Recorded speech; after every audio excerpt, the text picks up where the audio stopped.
আসসালামু আলাইকুম ওয়া রাহমাতুল্লাহ। প্রিয় দর্শক, কেমন আছেন সবাই? আশা করি সবাই মহান রব্বুল আলামিনের অশেষ মেহেরবানিতে ভালো আছেন, সুস্থ আছেন। আজকে আপনাদেরকে আমি দেখাবো আমি কিভাবে আমার মোবাইল ফোন দিয়ে থাম্বনেল এডিট করি।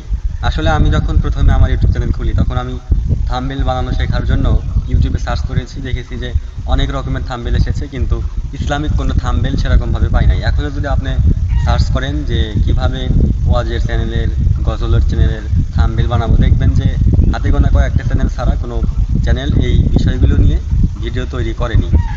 আর যে কয়েকটা চ্যানেল তৈরি করেছে দেখবেন যে বেশি দিন হলো তৈরি করে নাই, হয়তো 5 মাস, 6 মাস, 2 মাস।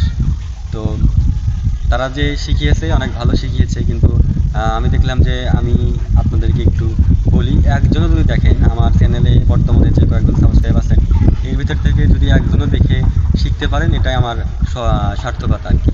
তো আমি আমার যে অ্যাপসটির মাধ্যমে থাম্বনেল এডিট করে থাকি, সেই অ্যাপসটি পাওয়ার জন্য আপনারা সর্বপ্রথম আগে প্লে স্টোরে যাবেন। প্লে স্টোর থেকে পিকচার ল্যাবস লিখে সার্চ করে অ্যাপসটি ইনস্টল করবেন। আর আজকে আমি সম্পূর্ণ হয়তো শেখাতে পারবো না, কারণ আমি এর আগে যে ভিডিওগুলো দেখেছি, আপনারা যেগুলো দেখেন যে একটা ছবি দিয়ে অন্য লোকজনের ছবি দিয়ে একবারে আপনার থাম্বনেল তৈরি করে দেখায়, কিন্তু ওরকম করলে আপনারা সেরকমভাবে বুঝতে পারবেন না। আমি আপনাদেরকে একেবারে যেরকম আমরা ক্লাসে পড়ি, একেবারে সরেও সরেয়া কফা থেকে শেখাই, প্রাক মাধ্যমিক থেকে, অনুরূপভাবে আমিও একবারে যে কয়েকটা পর্ব করতে হয় আমি করবো আপনাদের সহযোগিতা পেলে। আমি একেবারে শুরু থেকে শেষ পর্যন্ত আপনাদেরকে দেখাবো।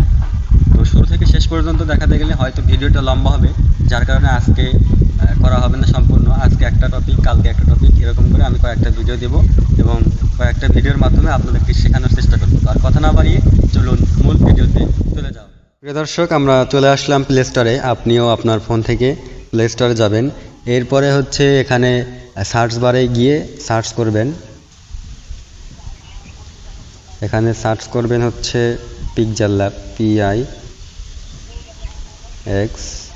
এর দেখতে পাচ্ছেন এখানে শো করছে, শো করলে এটাতে ক্লিক দিবেন।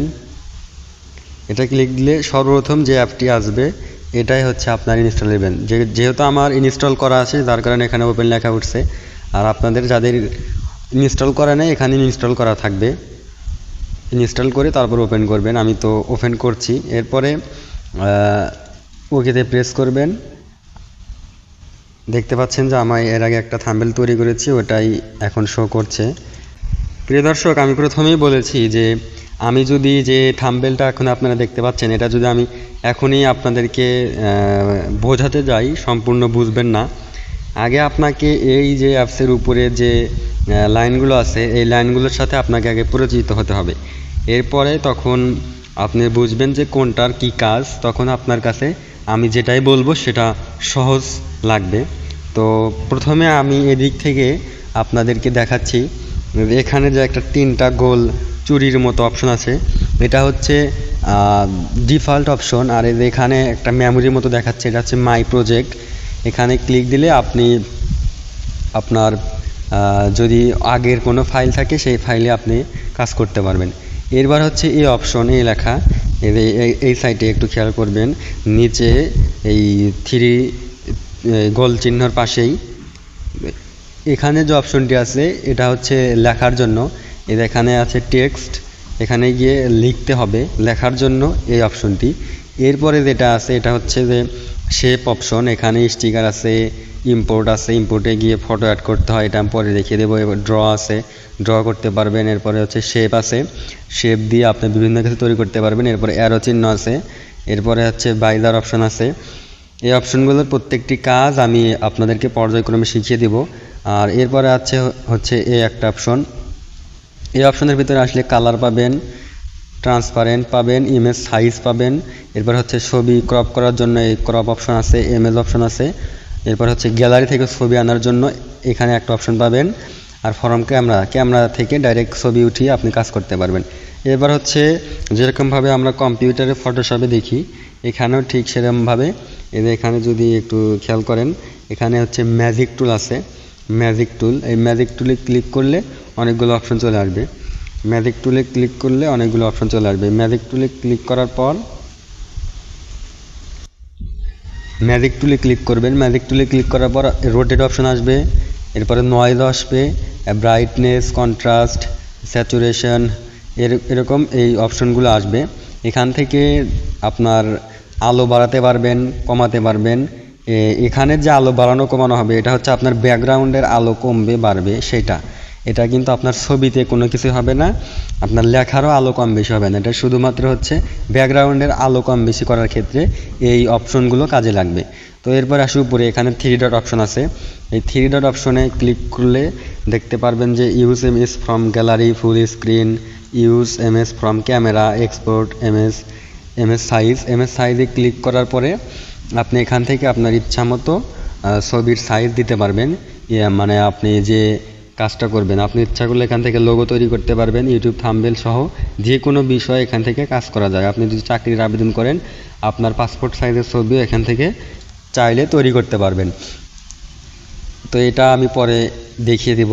এরপর হচ্ছে এক্সপোর্ট ইমেজে ক্লিক করে এখান থেকে আপনি ছবিটাকে সেভ করতে পারবেন। দেখবেন উপরে সেভ অপশন আছে, এখানে নিচে সাইজ অপশন আছে, কাস্টম লেখা আছে এখানে একটা, আর এই সাইডে অ্যারো চিহ্ন আছে। এই অ্যারো চিহ্নতে ক্লিক করলে এখানে আপনি ছবিটা কি কোয়ালিটির সেভ দিবেন, এখানে আলট্রা আছে, ভেরি হাই আছে, মিডিয়াম আছে, লো কোয়ালিটির আছে, ডিফল্ট আছে। তো আপনার আলট্রা দিলে সবসময় ছবিটা ক্লিয়ার হয় আর এমবিও একটু বেশি হয়, আর কাস্টম দিলে সাধারণত এমবি কম হয়, একটু ঝাপসা হয় আর কি। আর উপরে যে একটা অ্যারো চিহ্ন দেখতে পাচ্ছেন, এই অ্যারো চিহ্নের মাধ্যমে আপনি আসলে ছবিটা কি নেবেন, জেপিজি নেবেন না পিএনজি নেবেন। যারা ইউটিউবে কাজ করেন তারা জেপিজি পিএনজির সম্পর্কে ভালো জানেন। তারপর আমি বলছি, পিএনজি হচ্ছে যেটার ব্যাকগ্রাউন্ড থাকবে না, শুধু ছবিটাই থাকবে। আমরা যেরকমভাবে লোগো আমাদের ভিডিওর উপর বসাই ওটা কিন্তু পিএনজিতে কনভার্ট করা থাকে। আর জেপিজিটা কাটাকুটা যায় না, ওটা ডাইরেক্ট থাকে আর কি। আমি ব্যাগে চলে যাচ্ছি। এরপরে যে উপরে অপশনগুলো দেখতে পাচ্ছেন এখানে, এটা হচ্ছে কোড, এই অ্যাপসের কোডের অপশন। এটা কাজে লাগবে না আপনার থাম্বনেল বানানোর সময়। এরপর শেয়ার, এটাও আপনার লাগবে না। এরপর হচ্ছে এখানে ক্লিক করে আপনি প্রজেক্টটা সেভ করতে পারবেন, ওই যেখানে প্রথমে দেখিয়েছিলাম। এরপরে সেভ ইমেজ, মানে 3 ডটে ক্লিক দিয়েও আপনি ছবি সেভ করতে পারবেন। আবার এখান থেকেও আপনি এই ছবিটাকে গ্যালারিতে সেভ করতে পারবেন। এরপরে আসে হচ্ছে প্লাস অপশন, এখান থেকে টেক্সট অ্যাড করতে পারবেন, তারপরে তারিখ, এরপরে sticker, shape, form, gallery, draw, মানে এটা শর্টকাট। উপরেগুলো শর্টকাট আর এই নিচেরগুলো হচ্ছে বিস্তারিত। তো এখানে আছে লেয়ার অপশনে ক্লিক করলে এখানে সকলগুলো আমি কি বিষয় নিয়ে কাজ করেছি সকল জিনিসের লেয়ার এখানে দেওয়া আছে। তো এরপর আছে হচ্ছে এই যে লাইন আসলো বেশ কয়েকটা, এখান থেকে ধরেন আপনি একটা লেখা লিখবেন। তো এখানে একটা ক্লিক করে এই তারগুলো আপনি টানাটানি করে ধরেন যে আপনি এখানে দিলেন, আবার এটা এখানে দিলেন, এটা এখানে দিলেন, দিয়ে মানে এই লেখাটা এই মাপের ভিতরে থাকবে, এর বাইরে যাবে না। এটা মাপের ক্ষেত্রে এই লাইনগুলো ব্যবহার করা হয়। তো এটা আমি পরবর্তীতে দেখিয়ে দেবো। এরপর হচ্ছে প্লাস অপশন, এই প্লাস অপশনে ক্লিক করে আপনি এটাকে জুম করতে পারবেন। হ্যাঁ, এখানে ধরেন যে আপনার ছবির এক সাইডে একটা নয়েজ আছে, ওই নয়েজটা রিমুভ করবেন। সেক্ষেত্রে আপনি জুম আউট করে ওই ছবির কাজ করতে পারবেন। তো এই হচ্ছে অপশন। আর আমি যখন এখানে ধরেন যে এখানে এটা লেখাটা নড়াচড়া করলাম, এরপরে দেখেন যে এখানে একটা অপশন কিন্তু সাদা হয়েছে। এর আগে কিন্তু সাদা ছিল না, আপনারা খেয়াল করে হয়তো দেখবেন, ভিডিওটি একটু ব্যাক করেও দেখতে পারেন। এর আগে কিন্তু সাদা ছিল না। এটা যখন আমরা নড়াচড়া করব তখন এটাকে আগের অবস্থায় ফেরানোর জন্য এখান থেকে আপনি যদি ক্লিক করেন দেখবেন যে এটা আগের অবস্থায় চলে এসেছে। আমি এটাই যদি আবার টান দিয়ে একবার এখানে নিয়ে আসি, দেখবেন যে এখানে একটা ক্লিক করলাম, ওখানে আবার আগের অবস্থায় চলে গেল। আর ওটা হচ্ছে কম্পিউটারের ভাষায় হচ্ছে আনডু বলে, যেটাকে Ctrl+Z, এটা কম্পিউটারে কাজ করতে গেলে লাগে। তো এই ছিল আজকের ভিডিও। আশা করি সবার ধৈর্য সহকারে ভিডিওটি দেখার জন্য আপনাদের সবাইকে ধন্যবাদ। শেষ পর্যন্ত ভিডিওটি দেখার জন্য। আসলে এক ভিডিওতে প্রত্যেকটা অপশনের কাজ যদি আমি আজকে দেখাতে যাই সেক্ষেত্রে 4-5 ঘন্টা লেগে যাবে। তো আমি অল্প সময়ে 7-8 মিনিট করে আপনাদেরকে সম্পূর্ণ অ্যাপসের কাজ আমি বুঝিয়ে দেব, একবারে বিগিনার থেকে অ্যাডভান্স লেভেল পর্যন্ত। তো পরবর্তী ভিডিও দেখার জন্য আমাদের চ্যানেলটি সাবস্ক্রাইব করবেন। সবাইকে ধন্যবাদ। আসসালামু আলাইকুম রহমতুল্লাহ।